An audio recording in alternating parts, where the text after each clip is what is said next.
Hi friends, welcome to others kitchen. ಬನ್ನಿ friends, ಇವತ್ತಿನ ವಿಡಿಯೋದಲ್ಲಿ ಬೋಟಿ ಗೊಜ್ಜನ್ನ ಹೇಗೆ ಮಾಡೋದು ಅಂತ ನೋಡೋಣ.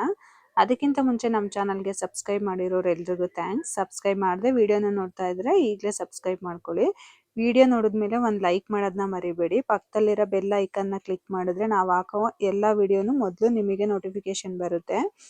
ಈ ಬೋಟಿ ಗೊಜ್ಜು ದೋಸೆ, ಇಡ್ಲಿ, ಪರೋಟ, ಪೂರಿ ಎಲ್ಲದಕ್ಕೂ ತುಂಬಾನೇ ಚೆನ್ನಾಗಿರುತ್ತೆ. ಮುದ್ದೆ ಜೊತೆ ಸೈಡ್ಸ್ಗೂ ಕೂಡ ತುಂಬಾ ಚೆನ್ನಾಗಿರುತ್ತೆ. ಈಗ ಬೋಟಿ ಗೊಜ್ಜನ್ನ ಹೇಗೆ ಮಾಡೋದು ಅಂತ ನೋಡೋಣ. ನಾನಿಲ್ಲಿ ಒಂದು ಮೇಕೆದು ಫುಲ್ಲು ಒಂದು ಸೆಟ್ಟು ಬೋಟಿನ ತಗೊಂಡಿದ್ದೀನಿ. ಮಿನಿಮಮ್ ಇದು 1 kg ವೆಯ್ಟ್ ಬರೋ ಅಷ್ಟು ಇದೆ. ಅಂದರೆ ಕರಳು, ಲಿವರು ಎಲ್ಲ ಮಿಕ್ಸ್ ಕೊಡ್ತಾರಲ್ವಾ, ಅದು ಮಿಕ್ಸು ಒಂದು ಸೆಟ್ಟು ಫುಲ್ಲು ತಗೊಂಡಿರೋದು. ನೀಟಾಗಿ ತೊಳೆದು ವಾಶ್ ಮಾಡಿ ಇಟ್ಕೊಂಡಿದ್ದೀನಿ, ಕ್ಲೀನ್ ಮಾಡಿ. ಇಲ್ಲಿ ನಾನು ಒಂದು 2 ಈರುಳ್ಳಿನ ಹಾಕೊತಾ ಇದ್ದೀನಿ, 2 ಗೆಡ್ಡೆ ಬೆಳ್ಳುಳ್ಳಿನ ಸೇರಿಸ್ತಾ ಇದ್ದೀನಿ, ಸ್ವಲ್ಪ ಶುಂಠಿನ, ಸ್ವಲ್ಪ ಕೊತ್ತಂಬರಿ ಸೊಪ್ಪು, ಮತ್ತು ಒಂದು ಅರ್ಧ ಟೀ ಸ್ಪೂನ್ ಅಷ್ಟು ಅರಿಶಿನ ಪುಡಿ. ಇದೆಲ್ಲದನ್ನು ಹಾಕೊಂಡು ನುಣ್ಣಗೆ ರುಬ್ಕೋಬೇಕು. ತರಿಯಾಗಿ ರುಬ್ಕೋಬೇಡಿ, ನೈಸ್ ಪೇಸ್ಟ್ ಆಗಿ ರುಬ್ಕೋಬೇಕು. ನಾನಿಲ್ಲಿ ಒಂದು 7 ಲೀಟ್ರ್ ಕುಕ್ಕರ್ನ ಇಟ್ಕೊಂಡಿದ್ದೀನಿ. ಇದು ಸ್ವಲ್ಪ ಜಾಸ್ತಿ ವಿಷಲ್ ಹೊಡ್ಸ್ಕೋಬೇಕು, ಹಾಗಾಗಿ ಸ್ವಲ್ಪ ಕುಕ್ಕರ್ ದೊಡ್ಡದಿಟ್ಕೊಂಡ್ರು ಚೆನ್ನಾಗಿ ಬೇಯಿಸ್ಕೊಳ್ಳೋಕೆ ಈಸಿ ಆಗುತ್ತೆ. ನಾನಿಲ್ಲಿ ಒಂದು 3 ರಿಂದ 4 ಸ್ಪೂನ್ ಅಷ್ಟು ಎಣ್ಣೆನ ಸೇರಿಸ್ತಾ ಇದ್ದೀನಿ. ನಾನಿಲ್ಲಿ ಕೊಬ್ಬರಿ ಎಣ್ಣೆನ ಹಾಕ್ತಾ ಇದ್ದೀನಿ. ನೀವು ನಿಮ್ಮ ಮನೇಲಿ ಯಾವ ಎಣ್ಣೆನ ಯೂಸ್ ಮಾಡ್ತೀರಾ ಆ ಎಣ್ಣೆನ ಹಾಕೊಂಡು ಮಾಡ್ಕೋಬೋದು. ಎಣ್ಣೆ ಸ್ವಲ್ಪ ಬಿಸಿ ಆಗಬೇಕು.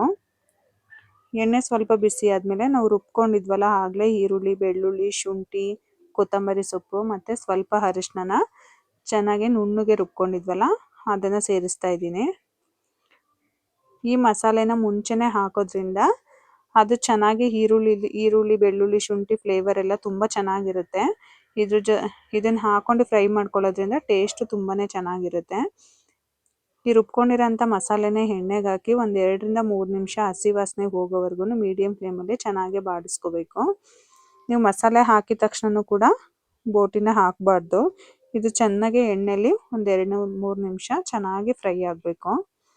ಇದು ಚೆನ್ನಾಗಿ ಫ್ರೈ ಮಾಡ್ಕೊಂಡಾದ್ಮೇಲೆ ಬೋಟಿನ ಚೆನ್ನಾಗಿ ತೊಳೆದು ಕ್ಲೀನ್ ಮಾಡಿ ಇಟ್ಕೋಬೇಕು. ಕ್ಲೀನ್ ಮಾಡೋದು ಕೂಡ ತುಂಬಾನೇ ಈಸಿ, ಬೇಗನೆ ಕ್ಲೀನ್ ಮಾಡ್ಕೋಬೋದು. ಕೆಲವ್ರಿಗೆ ತಿನ್ನಕ್ಕೆ ಆಸೆ ಇರುತ್ತೆ, ಆದರೆ ಅದು ಕ್ಲೀನ್ ಮಾಡ್ಕೊಳ್ಳೋಕೆ ರಿಸ್ಕು ಅನ್ನೋದಕ್ಕೋಸ್ಕರ ಕೆಲವರು ಮಾಡ್ಕೊಳ್ಳೋದಿಲ್ಲ.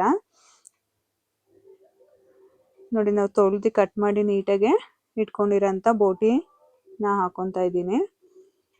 ಇದು ನೀವು ಕ್ಲೀನ್ ಮಾಡ್ಕೊಳ್ಳೋದು ತುಂಬಾನೇ ಸುಲಭ ಅಂತ ಹೇಳಿದೆ ನಾನು. ಎಲ್ಲದನ್ನು ಮುಂಚೆನೆ ಚೆನ್ನಾಗಿ ಒಂದು ಬಿಸಿನೀರಲ್ಲಿ ಚೆನ್ನಾಗಿ ಬೇಯಿಸ್ಕೋಬೇಕು. 1-2 ಕುದಿ ಬರೋವಷ್ಟು ಆ ಕರಳು, ಲಿವರು ಎಲ್ಲ ಸೆಟ್ ಏನು ಕೊಟ್ಟಿರ್ತಾರೆ ಅದನ್ನೆಲ್ಲ ಹಾಕಿ ಚೆನ್ನಾಗಿ 1 ಕುದಿ ಅಥವಾ 2 ಕುದಿ ಬರೋವರೆಗೂ ಫಸ್ಟಿಗೆ ಬೇಯಿಸ್ಕೋಬೇಕು. ಅದು ಚೆನ್ನಾಗಿ ಬೆಂದ ಮೇಲೆ ಕರಳೆಲ್ಲ ನೀಟಾಗಿ ಸಣ್ಣಕ್ಕೆ ಕಟ್ ಮಾಡ್ಕೋಬೇಕು. ಕಟ್ ಮಾಡ್ಕೊಂಡು ಸುಣ್ಣನ ಜಾಸ್ತಿ ಹಾಕೋಬೇಕು. ಸ್ವಲ್ಪ ಸುಣ್ಣನ ಅದ್ರ ಮೇಲೆಲ್ಲ ಹಾಕಿ ನೀಟಾಗಿ ಉಜ್ಬಿಟ್ಟು ಒಂದು 5 ನಿಮಿಷ ಇಟ್ಟು ನೀವು ಚೆನ್ನಾಗಿ ಹಿಂಗೆ ಯಾವ್ದಾದ್ರು ಒಂದು ರಫ್ ಇರೋ ಅಂತ ಕಲ್ ಮೇಲೆ ಹಾಕೊಂಡು ಉಜ್ಬಿಟ್ರೆ ಅದು ಕರಳು ಮತ್ತು ಅದ್ರ ಮೇಲ್ಗಡೆ ಸ್ವಲ್ಪ ದಪ್ಪ ಸ್ಕಿನ್ ಥರ ಎಲ್ಲ ಇರುತ್ತೆ ನೋಡಿ, ಅದೆಲ್ಲ ನೀಟಾಗಿ ಕ್ಲೀನ್ ಆಗಿಬಿಡುತ್ತೆ. ಮತ್ತು ನಿಮಗೆ ಕಟ್ ಮಾಡ್ಕೊಳ್ಳೋಕ್ಕೂ ಕೂಡ ತುಂಬಾನೇ ಈಸಿ. ನೀವು ಹಾಗೆ ಅದನ್ನ ಬಿಸಿ ಮಾಡ್ಕೊಳ್ದೆ ಹಾಗೆ ಕಟ್ ಮಾಡ್ಕೋಬೇಕು ಅಂದರೆ ಕಷ್ಟ, ಅದು ಜಾರುತ್ತೆ, ಕಟ್ ಮಾಡ್ಕೊಳಕ್ ಆಗೋದಿಲ್ಲ. ಹಾಗಾಗಿ ನೀವು ಒಂದ್ಸಲ ಬೇಯಿಸ್ಕೊಂಡು ಆಮೇಲೆ ಚಿಕ್ಕದಾಗಿ ಕಟ್ ಮಾಡ್ಕೊಂಡು ಸುಣ್ಣನ ಹಚ್ಚಿ ಚೆನ್ನಾಗಿ ಉಜ್ಜಿ ತೊಳ್ಕೊಬೇಕು. ಬೇಗನೆ ಆಗುತ್ತೆ ಈ ಥರ ಮೆಥಡಲ್ಲಿ ನೀವು ಬೋಟಿನ ಕ್ಲೀನ್ ಮಾಡ್ಕೊಳ್ಳೋದು. ಅಂದರೆ ಸ್ವಲ್ಪ ಜಾಸ್ತಿ ಸುಣ್ಣನ ಹಾಕಿ ಸ್ವಲ್ಪ ತರಿ ಇರಬೇಕು ಕಲ್ಲು, ಆ ಥರ ತರಿ ಇರೋ ಕಲ್ ಮೇಲೆ ಹಾಕಿ ಸುಣ್ಣ ಹಚ್ಬಿಟ್ಟು ಉಜ್ಬಿಟ್ರೆ ನೀಟಾಗಿ ಕ್ಲೀನ್ ಆಗುತ್ತೆ ಬೋಟಿ. ನೋಡಿ, ಬೋಟಿ ಮತ್ತು ರುಚಿಗೆ ತಕ್ಕಷ್ಟು ಉಪ್ಪು ಹಾಕಿ ಚೆನ್ನಾಗಿ ಬೇಯಿಸ್ಕೋಬೇಕು.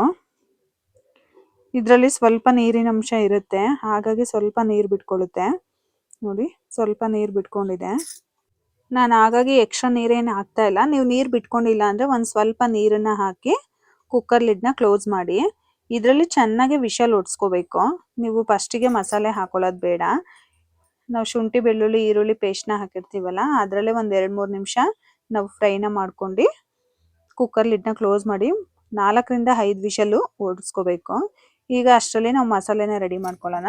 ನಾನಿಲ್ಲಿ ಸ್ವಲ್ಪ ತೆಂಗಿನಕಾಯಿ ತುರಿ, ಶುಂಠಿ, 1 ಟೊಮೊಟೊ, ಸ್ವಲ್ಪ ಚಕ್ಕೆ, 1-2 ರಿಂದ 3 ಲವಂಗ, ಸ್ವಲ್ಪ ಕೊತ್ತಂಬರಿ ಸೊಪ್ಪು,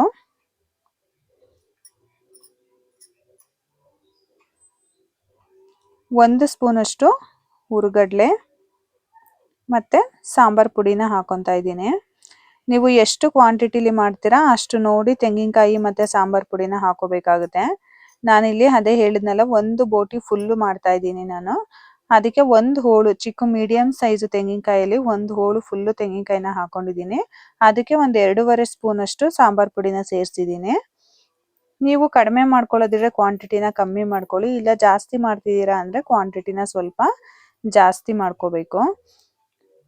ಇದನ್ನು ಚೆನ್ನಾಗೆ ರುಬ್ಕೋಬೇಕು. ಸ್ವಲ್ಪ ನೀರನ್ನ ಸೇರಿಸಿ ನೈಸ್ ಪೇಸ್ಟಾಗಿ ರುಬ್ಕೋಬೇಕು. ತರಿ ತರಿ ಇರಬಾರ್ದು, ಇದು ಕೂಡ ನುಣ್ಣಗೆ ಚೆನ್ನಾಗೆ ರುಬ್ಕೊಳ್ಳಿ. ನೋಡಿ ಈ ಥರ ನೈಸ್ಗೆ ರುಬ್ಕೋಬೇಕು.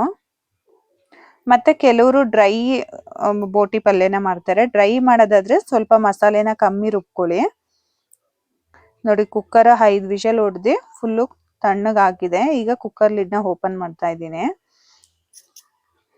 ಇದು ಸ್ವಲ್ಪ ಬೋಟಿನೂ ಕೂಡ ಚೆನ್ನಾಗಿ ಬೇಯಬೇಕು. ಚೆನ್ನಾಗಿ ಬೆಂದಷ್ಟು ನಮಗೆ ಬೋಟಿ ಗೊಜ್ಜು ತುಂಬಾನೇ ರುಚಿಯಾಗಿರುತ್ತೆ. ನೋಡಿ ಚೆನ್ನಾಗಿ ಬೆಂದಿದೆ, ಇನ್ನು ನೀರಿನ ಅಂಶ ಹಾಗೆ ಇದೆ. ನಾವು ಕುಕ್ಕರ್ ಲಿಡ್ನ ಕ್ಲೋಸ್ ಮಾಡಿದಾಗಲೂ ಕೂಡ ಸ್ವಲ್ಪ ನೀರು ಬಿಟ್ಕೊಳ್ಳುತ್ತೆ.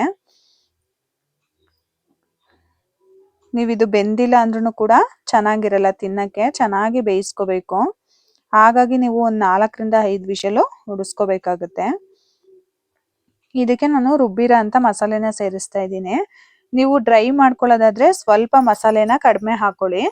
ನೀವು ಸ್ವಲ್ಪ ಗೊಜ್ಜು ಥರ ಮಾಡ್ತೀನಿ ಅನ್ನೋದಿದ್ರೆ ಸ್ವಲ್ಪ ಮಸಾಲೆನ ಜಾಸ್ತಿ ಹಾಕೋಬೇಕಾಗತ್ತೆ. ಈಗ ರುಬ್ಬಿರೋ ಅಂತ ಮಸಾಲೆನ ಸೇರಿಸ್ಕೊಳ್ಳೋಣ. ಮತ್ತೆ ಇದಕ್ಕೆ ಸ್ವಲ್ಪ ಉಪ್ಪನ್ನು ಕೂಡ ನೀವು ಕಮ್ಮಿನೇ ಹಾಕೋಬೇಕು. ಬೋಟಿ ಗೊಜ್ಜುನು ಸ್ವಲ್ಪ ನಾವು ಹೆಂಗೆ ಮಾಡೋಕೆ ಹೋದ್ರೂ ಬೇಗನೆ ಉಪ್ಪು ಆಗ್ಬಿಡುತ್ತೆ. ಹಾಗಾಗಿ ಸ್ವಲ್ಪ ಉಪ್ಪನ್ನ ಕಮ್ಮಿನೇ ಹಾಕೊಳ್ಳಿ. ಸಪ್ಪೆ ಇದ್ರೆ ಆಮೇಲೆ ಹಾಕೋಬಹುದು. ಈಗ ಗ್ರೇವಿ ಕನ್ಸಿಸ್ಟೆನ್ಸಿ ನೋಡ್ಕೊಂಡು ಸ್ವಲ್ಪ ನೀರು ಹಾಕೋದಿದ್ರೆ ಹಾಕೊಳ್ಳಿ, ಇಲ್ಲ ಅಂದ್ರೆ ಆ ನೀರು ಬಿಟ್ಕೊಂಡಿರುತ್ತಲ್ಲ ಅದರಲ್ಲೇನೆ ಸಾಕಾಗುತ್ತೆ. ಇವಾಗೇ ನಾವು ತುಂಬ ಹೊತ್ತು ಬೇಯಿಸೋ ಅವಶ್ಯಕತೆ ಇರಲ್ಲ, ಯಾಕಂದ್ರೆ ಚೆನ್ನಾಗಿ ವಿಷಲ್ ಹೊಡ್ಸ್ಕೊಂಡಿರ್ತೀವಲ್ಲ. ನಾನಿಲ್ಲಿ ಒಂದು ಬಾಳೆಕಾಯಿನ ಚಿಕ್ಕದಾಗಿ ಕಟ್ ಮಾಡಿ ಇಟ್ಕೊಂಡಿದ್ದೀನಿ. ಆ ಒಂದು ಬಾಳೆಕಾಯಿನ ಸೇರಿಸ್ತಾ ಇದ್ದೀನಿ. ಬಾಳೆಕಾಯಿ ಕೂಡ ಬೋಟಿ ಗೊಜ್ಜಿಗೆ ತುಂಬಾನೇ ರುಚಿಯಾಗಿರುತ್ತೆ. ನೋಡಿ ಮೇಲಿನ ಸಿಪ್ಪೆ ಎಲ್ಲ ತೆಗ್ದು ಚೆನ್ನಾಗೆ ಒಂದ್ಸಲ ವಾಶ್ ಮಾಡ್ಕೊಂಡು ಚಿಕ್ಕದಾಗಿ ಕಟ್ ಮಾಡಿ ಹಾಕೊಳ್ಳಿ. ನೀವೇನು ಹಾಕದೆ ಕೂಡ ಮಾಡ್ಕೋಬಹುದು. ಕೆಲವರು ಕಡಲೆಕಾಳು, ಬಟಾಣಿ ಕಾಳು, ಆಲೂಗೆಡ್ಡೆ ಮತ್ತೆ ಮಶ್ರೂಮು ಎಲ್ಲದನ್ನು ಸೇರಿಸಿ ಮಾಡ್ತಾರೆ. ಅದು ಕೂಡ ತುಂಬಾನೇ ರುಚಿಯಾಗಿರುತ್ತೆ. ಇವಾಗ ನಮಗೆ ಬೋಟಿ ಕಮ್ಮಿ ಇದೆ, ಜಾಸ್ತಿ ಜನ ಇದ್ದೀವಿ, ಒದಗಬೇಕು ಅಂದಾಗ ಸ್ವಲ್ಪ ಕಡಲೆಕಾಳು, ಬಟಾಣಿ ಕಾಳು ಮತ್ತೆ ಆಲೂಗೆಡ್ಡೆ, ಮಶ್ರೂಮು ಈ ಥರ ಎಲ್ಲದನ್ನು ಸೇರಿಸಿ ಮಾಡ್ಕೋಬಹುದು. ನಾವಿಲ್ಲಿರೋದು 3 ಜನ, ಹಾಗಾಗಿ ಇದು ಜಾಸ್ತಿ ಇದೆ ಅನ್ನೋದಕ್ಕೋಸ್ಕರ ಬೋಟಿನೂ ಕೂಡ ಜಾಸ್ತಿನೇ ಇದೆ. ಹಾಗಾಗಿ ನಾನು ತರಕಾರಿಗಳನ್ನ ಏನು ಅಷ್ಟು ಯೂಸ್ ಮಾಡಿಲ್ಲ. ಟೇಸ್ಟಿಗೋಸ್ಕರ ಒಂದೇ ಒಂದು ಬಾಳೆಕಾಯಿನ ಕಟ್ ಮಾಡಿ ಹಾಕೊಂಡಿದ್ದೀನಿ. ನೋಡಿ ಮೀಡಿಯಂ ಫ್ಲೇಮಲ್ಲಿ ಇಟ್ಕೊಂಡು ನೀರು ಡ್ರೈ ಆಗೋವರೆಗೂ ಸ್ವಲ್ಪ ಹೊತ್ತು ಬೇಯಿಸ್ಕೋಬೇಕಾಗುತ್ತೆ. ಇದು ಮತ್ತೆ ಕುಕ್ಕರ್ ಲಿಡ್ನ ಕುಕ್ಕರ್ ಲಿಡ್ನ ಹಾಗೆ ವಿಷಲ್ ಹೊಡ್ಸ್ಕೊಳ್ಳೋ ಅವಶ್ಯಕತೆ ಇಲ್ಲ, ಯಾಕಂದರೆ ಚೆನ್ನಾಗಿ ಬೇಯಿಸ್ಕೊಂಡಿರೋದ್ರಿಂದ. ನಾನಿಲ್ಲಿ ಮತ್ತೆ ಸ್ವಲ್ಪ ತೆಂಗಿನಕಾಯಿ ತುರಿನ ಹಾಕ್ತಾ ಇದ್ದೀನಿ. ನಾವು ಲಾಸ್ಟಿಗೆ ಈ ಥರ ತೆಂಗಿನಕಾಯಿ ತುರಿನ ಹಾಕೋದ್ರಿಂದನೂ ಬೋಟಿ ಗೊಜ್ಜು ತುಂಬಾನೇ ಚೆನ್ನಾಗಿರುತ್ತೆ ರುಚಿ. ಸ್ವಲ್ಪ ಕೊತ್ತಂಬರಿ ಸೊಪ್ಪನ್ನ ಸೇರಿಸ್ತಾ ಇದ್ದೀನಿ. ತೆಂಗಿನಕಾಯಿ ತುರಿ ಹಾಕಿದ್ಮೇಲೂ ಒಂದು 3ರಿಂದ 4 ನಿಮಿಷ ಚೆನ್ನಾಗಿ ಮೀಡಿಯಂ ಫ್ಲೇಮಲ್ಲಿ ಫ್ರೈ ಮಾಡ್ಕೊಳ್ಳಿ. ನೋಡಿ ಈ ಥರ ಮೀಡಿಯಂ ಫ್ಲೇಮಲ್ಲಿ ನಿಧಾನಕ್ಕೆ ಫ್ರೈ ಮಾಡ್ಕೋಬೇಕು, ಇಲ್ಲಾಂದರೆ ಬೇಗನೆ ಹಾಳಾಗ್ಬಿಡುತ್ತೆ. ನಾವು ತೆಂಗಿನಕಾಯಿ ಹಾಕಿ ತಕ್ಷಣ ಗ್ಯಾಸ್ನ ಆಫ್ ಮಾಡ್ಕೊಂಡ್ಬಿಟ್ರು ಹಾಳಾಗ್ಬಿಡುತ್ತೆ. ಹಾಗಾಗಿ ಚೆನ್ನಾಗಿ ಫ್ರೈ ಮಾಡ್ಕೋಬೇಕಾಗುತ್ತೆ. ನೋಡಿ ಎಷ್ಟು ಚೆನ್ನಾಗಿ ಬಂದಿದೆ. ನಾನು ತುಂಬ ಗ್ರೇವಿ ಥರನೂ ಮಾಡಿಲ್ಲ, ತೀರಾ ಡ್ರೈ ಥರನೂ ಮಾಡಿಲ್ಲ, ಒಂದು ಮೀಡಿಯಮ್ ಆಗಿ ಮಾಡಿದ್ದೀನಿ. ಸ್ವಲ್ಪ ಗೊಜ್ಜು ಥರ ಬೇಕು ನಿಮಗೆ ಅನ್ನೋದಾದ್ರೂ ಸ್ವಲ್ಪ ಗ್ರೇವಿನ ಅಂದರೆ ಮಸಾಲೆನ ಜಾಸ್ತಿ ರುಬ್ಕೋಬೇಕಾಗುತ್ತೆ. ನೋಡಿ ನಾನು ತುಂಬ ಏನು ಗ್ರೇವಿ ಥರ ಮಾಡಿಲ್ಲ, ತುಂಬ ಡ್ರೈಯೂ ಇಲ್ಲ, ಒಂದು ಮೀಡಿಯಮ್ ಆಗಿ ಮಾಡ್ಕೊಂಡಿದ್ದೀನಿ. ನನಗಂತೂ ಬೋಟಿ ಗೊಜ್ಜು ಅಂದರೆ ತುಂಬಾ ಇಷ್ಟ. ನಮ್ಮ ಮನೇಲಿ ಎಲ್ರಿಗೂ ತುಂಬಾ ಇಷ್ಟ ಆಗುತ್ತೆ. ತುಂಬ ಜನ ಇಷ್ಟಪಡ್ತಾರೆ ಬೋಟಿ ಗೊಜ್ಜನ್ನ. ಆದರೆ ಅದು ಕ್ಲೀನ್ ಮಾಡ್ಕೊಳ್ಳೋಕ್ಕೆ ರಿಸ್ಕು ಅನ್ನೋದಕ್ಕೋಸ್ಕರ ಕೆಲವರು ಮಾಡೋಕ್ಕೆ ಇಷ್ಟಪಡೋದಿಲ್ಲ. ಅದು ಕ್ಲೀನ್ ಮಾಡ್ಕೊಳ್ಳೋದು ಕೂಡ ತುಂಬಾ ಈಸಿ. ನಾನು ಹೇಳಿರೋ ಮೆಥಡಲ್ಲಿ ನೀವು ಕ್ಲೀನ್ ಮಾಡ್ಕೊಳ್ಳಿ, ಬೇಗನೆ ಕ್ಲೀನ್ ಮಾಡ್ಕೋಬೋದು. ನೀವು ಒಂದ್ಸಲ ಮಿಸ್ ಮಾಡದೆ ಈ ರೆಸಿಪಿನ ಟ್ರೈ ಮಾಡಿ, ಹೇಗಿತ್ತು ಅಂತ ಕಮೆಂಟ್ ಮಾಡಿ ತಿಳಿಸಿ. ವಿಡಿಯೋ ಇಷ್ಟ ಆಗಿದ್ರೆ ನಿಮ್ಮ ಫ್ಯಾಮಿಲಿ ಫ್ರೆಂಡ್ಸಿಗೂ ಕೂಡ ಶೇರ್ ಮಾಡಿ. ವಿಡಿಯೋ ನೋಡಿದ್ಮೇಲೆ ಒಂದು ಲೈಕ್ ಮಾಡೋದನ್ನ ಮರಿಬೇಡಿ. ಮತ್ತೆ ಒಂದು ಹೊಸ ರೆಸಿಪಿ ಜೊತೆ ಮುಂದಿನ ವಿಡಿಯೋದಲ್ಲಿ ಸಿಗ್ತೀನಿ. Thank you for watching. ಈ ವಿಡಿಯೋ ನಿಮ್ಗೆ ಇಷ್ಟ ಆಗಿದ್ರೆ ಲೈಕ್ ಮಾಡಿ, ಶೇರ್ ಮಾಡಿ, ಸಬ್ಸ್ಕ್ರೈಬ್ ಮಾಡಿ, ಮತ್ತೆ ಬೆಲ್ ಹೊಡೆಯೋದನ್ನ ಮರಿಬೇಡಿ.